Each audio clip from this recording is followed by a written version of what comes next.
Kemudian Nabi kata lagi, wa bainahuma umurum mushtabihat, dan di antara yang halal dan yang haram itu ada perkara-perkara yang dipanggil sebagai perkara syubhat, perkara yang kurang jelas, perkara yang samar-samar. Nak kata halal, nampak macam ada unsur haram. Nak kata haram, nampak macam tak berapa nak jelas pengharaman dia. Maka dia dipanggil dalam Islam sebagai perkara syubuhat. Tapi kalau kita dalam bahasa Melayu ni, syubuhat ni dia jadi macam bersubahat. Bersubahat maksud apa? Maksud bersubahat ni macam kita duk kautim dengan dia lah, nak buat benda jahat. Tak boleh bersubahat dalam perkara ni kan. Sebenarnya yang tu syubuhat. Dia ambil daripada perkataan syubuhat. Syubuhat ni benda yang keliru, benda yang keliru, yang tak jelas. Macam contoh hari ni kita duk bincang pasal vape ni. Ada orang hisap vape sini. Vape ni pening kita. Ada yang kata okey, ada yang kata tak okey, ada yang kata bahaya. Maka kita pening. Yang kata haram pun ramai, yang kata bagus pun tak kurang juga. Maka bagi orang yang nak berhenti rokok, dia memang smoker, memang hisap rokok, dia rasa dengan hisap vape dia boleh berhenti rokok, tu tak apa. Tapi untuk beginner kan, untuk orang yang baru mula saja tengok macam bagus nampak vape ni, nampak stylo sikit. Sekarang orang perempuan pun dah vape lah, kita pun pening kan. Maka untuk orang yang baru nak mula, dia tengok benda ni syubhat. Sebab ada yang kata bagus, ada yang kata tak bagus, ada yang kata bahaya, ada yang kata tak bahaya. Maka dia termasuk dalam perkara syubhat. Kemudian Nabi kata, la ya'lamuhunna kathirun minan nas, yang mana ramai di kalangan manusia tak tahu hukum sebenar dia. Bila Nabi kata ramai di kalangan manusia yang tak tahu hukum sebenar, Nabi tak nafikan sebahagian orang tahu. Sebahagian orang tahu. Contohlah, kita vape ni kita pening sebab kita bukan ahli sains. Tiba-tiba dia buat kajian, dia buat eksperimen, pada dia benda ni bahaya, so pada dia haram, pada dia tak syubhat. Maksud dia syubhat ni, benda keliru ni, dia berbeza daripada individu kepada individu. Dia beza. Terutama apabila ulama-ulama berbeza pendapat. Ada yang kata yang ni boleh, ada yang kata tak boleh. Masing-masing ada dalil. Orang awam dia keliru, dia pening. Bila pening termasuk dalam syubhat, tak dapat keputusan. Tanya ustaz ni, dalil dia kuat. Tanya ustaz ni, dalil pun kuat.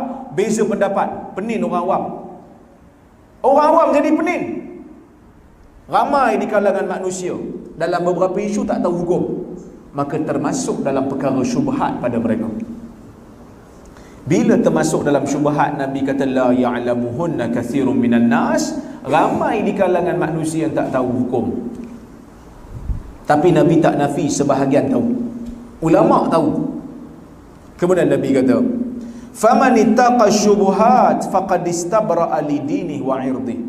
Sesiapa yang menjauhi, sesiapa yang membebaskan diri dia daripada perkara syubuhat, perkara yang samar-samar, maka dia telah menyelamatkan agamanya dan maruahnya.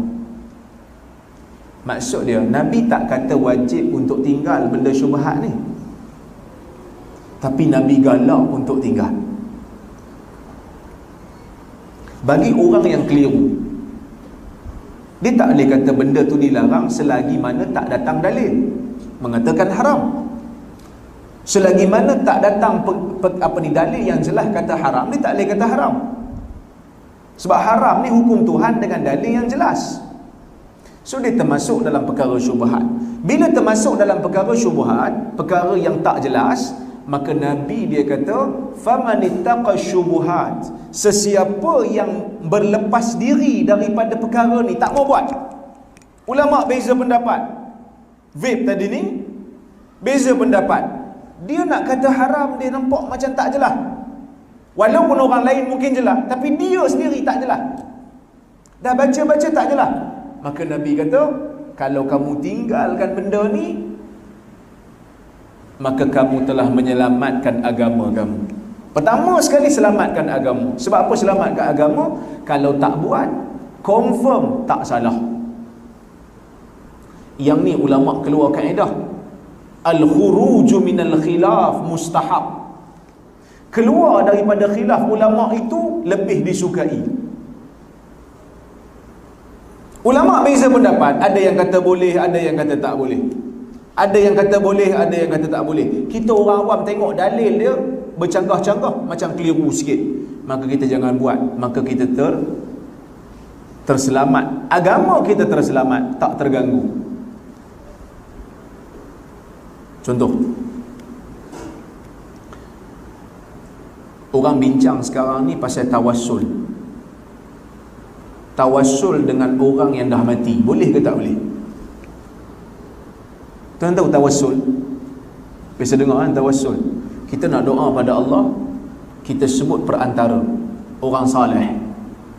Kalau tawassul dengan orang saleh yang masih hidup ni, tak ada beza pendapat, boleh. Maksud dia, kita minta pada Allah, kita sebut nama tu, nama wali tu ataupun nama orang saleh tu doa untuk kita. Itu maksud tawassul dengan orang saleh yang masih hidup. Kita minta doa dia, kita doa dan kita minta doa dia. Tapi selepas mati, ulama berbeza pendapat. Ada yang kata boleh, ada yang kata tak boleh. Yang kata tak boleh ni sebab ada hadis riwayat Bukhari daripada Umar ibn al-Khattab, yang mana Umar masa zaman dia berlaku kemarau.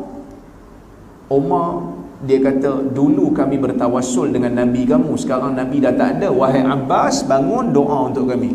Maka dia bertawassul dengan pak saudara Nabi. Itu menunjukkan Umar tak bertawassul dengan Nabi selepas dia wafat. Sebahagian ulama kata boleh, maka canggah. So kita orang awam, kita keliru. Ada ustaz kata tak masyru', ada ustaz tidak disyariatkan, ada ustaz kata boleh. Maka kita orang awam, bila kita tak dapat buat keputusan, tak dapat kepastian, maka benda ni syubhat, tinggalkan. Keluar daripada khilaf, kita jangan buat. Bila kita tak buat, tak ada orang kata tak boleh. Boleh faham? Bila kata tak buat, bila kita tak buat, maka tak ada orang kata tak boleh. Kita pergi kepada tawassul yang disepakati. Apa tawassul yang disepakati? Tawassul yang disepakati, tawassul dengan Asmaul Husna, tawassul dengan amal saleh, tawassul dengan orang yang saleh masih hidup. Yang ni tak ada orang nak marah, tak ada orang nak bantah, tak ada orang nak kata salah. Bila mana kita keluar daripada khilaf. Ini yang dikatakan dalam Islam, al-khuruju minal khilaf mustahab. Keluar daripada khilaf itu mustahab. Contohlah kan, kita bincang masalah fiqh. Contoh lain, kita bincang masalah fiqh tentang ambil wudu. Bila ambil wudu ni tuan-tuan, nak sapu kepala ni, nak sapu bahagian mana kepala ni? Berapa kadar untuk kita sapu kepala? Tuan-tuan, bila belajar fiqh mazhab Syafi'i, dia kata sebahagian kepala, sikit pun cukup. Maka bila kita tengok mazhab Hanbali, dia kata keseluruhan kepala wajib. Kalau ikut Abu Hanifah, dia kata 1/4 kepala. Maka ulama berbeza pendapat. Kalau orang yang kaji, dia kaji dalil, lepas tu dia buat keputusan, okey, pada dia perkara ni bukan syubhat. Tapi untuk orang awam, dia dengar yang ni, dia dengar yang tu, dia kata penin. Ustaz ni kata macam ni, nampak macam tu. Ustaz ni pun kata macam ni, nampak macam tu juga. Maka penin. Bila penin, sapu semua, keluar daripada khilaf. Bila ambil wudu, sapu keseluruhan. Kerana dalam hadis Nabi juga sapu keseluruhan dan patah balik. Itu yang terbaik. Tapi sebenarnya yang tu tak syubhat pun. Sebab kalau kita baca kitab fiqh mazhab Syafi'i pun, tuan-tuan, kita buka kitab fiqh mazhab Syafi'i, memang mazhab Syafi'i kata menyapu sebahagian kepala, tapi yang tu minima. Yang tu Minimal. Dia kata afdalnya sapu keseluruhan. Macam saya tunjuk tadi, buka kopiah ni, sapu, ambil air, basahkan, sapu, bermula pada depan sampai belakang, tolak balik ke depan. Itu yang paling afdal berdasarkan hadis Bukhari, dan ini juga diiktiraf oleh mazhab Syafi'i. Tapi cuba kita tengok tuan-tuan, orang Melayu ambil wudu, coy kan. Bila orang tanya pasal apa macam ni, saya mazhab Syafi'i. Tak, mazhab Syafi'i kena baca bagi habis. Kerana Nabi tunjuk macam tu. Tapi saya dalam masalah ni, saya tengok mazhab Syafi'i betul. Dia kata sapu sebahagian kepala tu betul. Sebab ada hadis riwayat Muslim yang Nabi memang sapu kawasan nasiyah.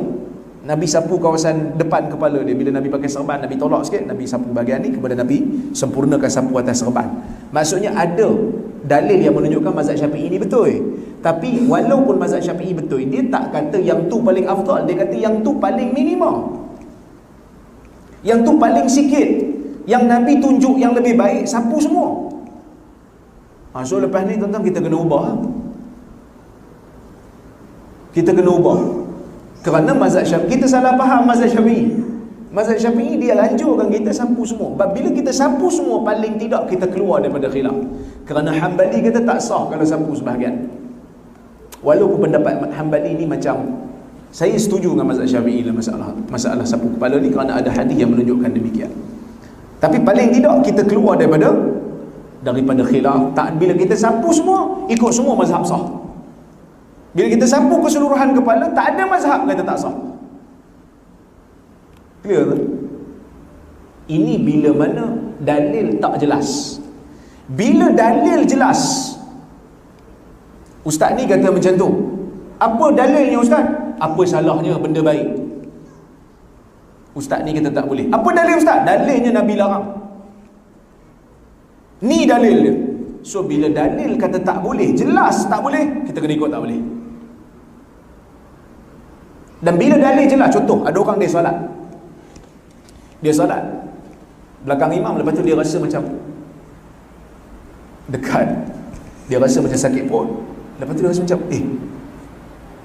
macam dah terkentut aku ni, tapi dia tak berapa nak confident.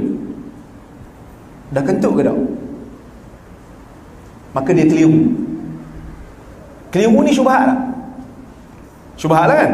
Aku dah kentut ke tak? Kita nak buat macam mana? Nak batalkan salat kan, nak kekal dalam saf? Yang ni Nabi ajar ada dalil khusus. Apa dia? Dalil dia, kaedah juga kata al-yaqin la yazulu bisyak. Yakin tak hilang dengan syak.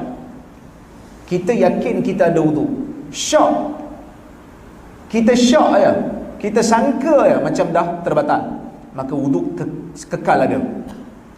Maka Nabi ajar, Nabi kata la yansarif hatta yasma'a sautan aw yajida riha. Jangan dia berpaling ataupun jangan dia keluar daripada saf sehinggalah dia dengar suara, dengar bunyi kentut tu dia dengar, ataupun dia ada terhidu bau. So dia macam keliru, aku ni dah kentut ke belum? Nabi kata jangan keluar daripada saf, teruskan salat sehingga dengar bunyi. Tiba-tiba dengar bunyi macam aku punya bunyi familiar tu, keluar. Ataupun tak ada bunyi tapi bau ni pun familiar kan? Iyalah, dah 30 tahun bau kentut yang sama, so kita tahulah kita punya. Maka masa tu bau kita beredar. Ataupun bau macam lain sikit kan, bau macam lain sikit, tapi tengok orang sebelah-sebelah semua khusyuk je, tu aku punya lah tu, keluar. Ada dalil khusus. Yang dipanggil syubhat ni bila mana satu tu tak yakin, yang satu pun tak yakin, dua-dua tak yakin, baru dipanggil syubhat. Yang ni satu yakin, satu tak yakin. Bila satu yakin, satu tak yakin, kita ambil yang yakin. Kita salat 2 ataupun 3 rakaat, kita syak 2 ke 3 2 ke 3 kita ambil yang yakin. Apa yakin? 2. Kerana 2 tu Memang pasti dah kita buat. Bila kita kata aku ni salat 2 rakaat ke 3, sebenarnya kita syak pada 3 tu. 2 tu dah confirm dah. Kita syak pada yang ketiga, maka kita ambil yang 2 kerana 2 tu yakin. Ini yang dimaksudkan dengan al-yaqin la yazulu bisyak. Yakin tidak akan hilang dengan syak. Yang ni tak termasuk dalam perkara syubhat. Boleh? Boleh tak? Ataupun ada dalil khusus, kawan kita baru masuk Islam semalam ataupun kemarin, dia masuk Islam, dia ajak kita makan kat rumah dia, kita pun pergi ya kenduri, orang jemput makan. Masa makan baru teringat, dia ni baru kemarin masuk Islam, entah reti entah hidup dia sembelih, entah dia kepak dia tengkuk, sebab dia baru masuk Islam. Mungkin dia tak tahu. Macam mana nak buat tuan? Syubhat tak?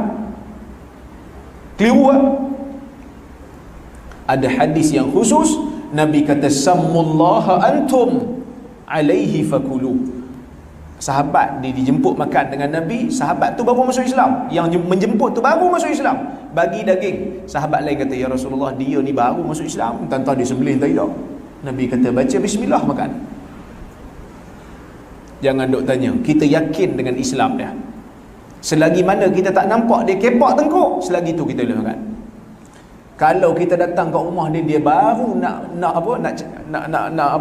bunuh ayam tu, dia kata masuk, saya baru nak masuk ni, kepak tengkuk, apa khabar kan? Kepak tengkuk. Terima kasih banyak, saya tak makan yang ni. Sebab awak kepak tengkuk tak boleh. Sebab kita dah nampak. Bila mana kita tak nampak, kita yakin dengan keislaman dia, kita makan. Dan kita tak wajib pun tanya, tak maaf awak semalam baru masuk Islam, ni ayam kepak tengkuk ke ayam sembelih? Saya sangat-sangat particular bab ni kan. Saya sangat-sangat cerewet bab makan ni. Tak payah tanya, makan. Selagi mana tak jelas, makan. Okey. Kemudian Nabi kata istabra'a lidini wa 'irdihi. Dia bukan hanya menyelamatkan agama dia, tapi dia menyelamatkan juga maruah dia. Kerana orang yang menjauhi perkara-perkara syubhat ni, orang tak boleh nak cerca dan tohmah maruah dia. Orang akan hormat dia sebagai orang yang baik. Orang akan hormat dia sebagai orang yang berhati-hati. Tuan-tuan tengoklah, kalau saya datang bawa satu tong vape, saya sambil kuliah sambil vape, agak-agak tuan-tuan buat aduan tak dekat AJK? Kata ustaz ni macam pelik sikit. Saya kata ni benda syubhat apa? Pada saya halal lah, tak ada dalil kata jelas haram. Tapi bila saya buat, bukanlah maknanya benda tu kita boleh kata haram selagi mana tak ada dalil jelas. Tapi bila saya buat, lepas tu saya nak mengajar agama pada tuan-tuan, maruah saya tercemar dah. Maruah saya dah dikira tercemar kerana saya buat satu benda yang orang keliru hukum. Macam mana seorang ustaz boleh buat benda ni? Kalau orang biasa buat tak apa. Maka sebab tu kena sedar ruang, kena sedar diri. Bukan semua benda yang orang muda buat kita boleh buat. Macam tu lah lebih kurang. Maka Nabi kata waman waqa'a fi syubhat waqa'a fil haram. Pasal apa Nabi galakkan kita tinggal benda syubhat walaupun tak jelas pengharaman? Kerana Nabi kata sesiapa yang sentiasa buat benda syubhat ini, lama-lama dia akan terjebak dengan benda yang haram. Pertama sekali, sebab apa? Sebab bila mana benda tu tak jelas halal ataupun haram dia, lama-lama dia akan terkena juga benda haram. Contoh macam orang duduk tengah-tengah jalan, dia melintas jalan, dia duduk tengah-tengah tu. Sementara nak pergi ke sana, dia duduk tengah-tengah tu lama-lama. Agak-agak ada tak cang kena langgar dengan lori? Ada cang lah kena langgar, kerana dia duduk di tempat yang bahaya. Begitu juga syubhat, benda bahaya kerana tak jelas, lama-lama akan kena. Itu satu. Yang kedua, bila dia sentiasa buat benda syubhat, dia akan mengambil mudah benda yang tak jelas halalnya. Kan kita kata benda syubhat ni halal dan haramnya tak jelas. Dia di antara, nak kata haram pun tidak, nak kata halal pun tidak. Dalil dia tak jelas. Bila kita sentiasa buat benda ni, lama-lama jiwa kita akan rasa benda ni ringan. Dan bila jiwa rasa benda ringan, kita akan mula ambil benda yang haram. Dia macam mana orang yang tak solat subuh. Sekali tak solat dia, alamak, rasa bersalah sungguh. 5 hari tak solat dia rasa apa? Biasa. Orang yang membunuh orang, sekali dia bunuh orang, dia trauma. Kali kedua, dia gian. Kali ketiga dia gian. Dia rasa benda tu ringan. Maka Nabi tak nak orang yang beriman ini sifat dia suka mengambil ringan perkara-perkara yang tak jelas, kerana nanti dia akan terjebak dengan benda yang haram, kerana dia dah terbiasa. Kerana dia dah terbiasa buat benda tu. Okey, kemudian Nabi kata, karra'i yar'a hawla al-hima yushiku ay yaqa'a fi. Nabi memberikan perumpamaan. Nabi nak ajar sahabat dia. Nabi kata, jangan duk buatlah benda yang syubhat ni banyak-banyak, nanti akan terlibat dalam perkara yang haram. Seperti mana seorang pengembala yang mengembala kambing dia di sekeliling tanah larangan. Dia bawa kambing dia keliling tanah larangan. Tanah tu tanah larangan, ada rumput, tapi dia jagalah kambing dia jangan makan kat tanah larangan tu. Dia kan macam raja dulu ni, dia ada tempat-tempat yang dipanggil sebagai tempat khas dia, tak boleh masuk. Dia buatlah pagar sikit zaman dulu ni, tak boleh masuk raja punya. Maka kawasan tu kawasan larangan, so adalah rumput. Kawan ni dia tak ada kerja, dia pergi bela kambing di kawasan tu. Dia bawa kambing dia ragut rumput, kawasan betul-betul sekeliling tanah larangan tu. Dia kata tak apa, kambing saya tak makan. Saya akan pastikan kambing saya tak makan dekat kawasan larangan ni, kerana memang ni kawasan larangan. Nabi kata yushiku ayyaqa'a fi. Hampir-hampir nanti, paling tidak akan ada seekor dua yang teragut rumput tu dalam keadaan dia tak sedar. Maka macam tu Nabi beri perumpamaan orang yang ambil banyak benda syubhat ni. Kemudian Nabi kata, ala wa inna likulli malikin hima. Ketahuilah, bagi setiap raja itu ada tempat larangan dia yang orang lain tak boleh masuk. Kita mana boleh masuk taman larangan raja tanpa izin? Istana sebesar-besar tu, tuan-tuan agak-agak boleh masuk. Saya nak masuk kejap nak tengok. Tak boleh, kena ada surat. Kan? Kemudian Nabi kata, wa inna himallah maharimu. Sesungguhnya tanah larangan Allah ini adalah perkara yang diharamkan. Maksudnya seolah-olah macam benda yang haram ni taman larangan. So syubhatnya mana? Syubhatnya benda yang dekat-dekat dengan taman larangan tu. Kita duk ambil benda, kita duk bawa kambing kita makan dekat situ, makan dekat rumput dekat dengan taman larangan tu. Nanti kambing ni dah terbiasa dekat sangat, dia akan ragut juga benda yang haram. Tu Nabi bagi perumpamaan. Rumput yang dekat dengan tanah larangan tu rumput yang syubhat. Nak kata halal, dia dekat dengan benda haram. Nak kata haram, dia tak masuk dalam tanah larangan tu. Maka Nabi kata jangan ambil banyak sangat. Jangan dok bawa kambing ragut kat situ banyak sangat, kerana nanti kambing dia tak boleh beza. Dia ragut sekali dengan rumput tanah larangan. Baik.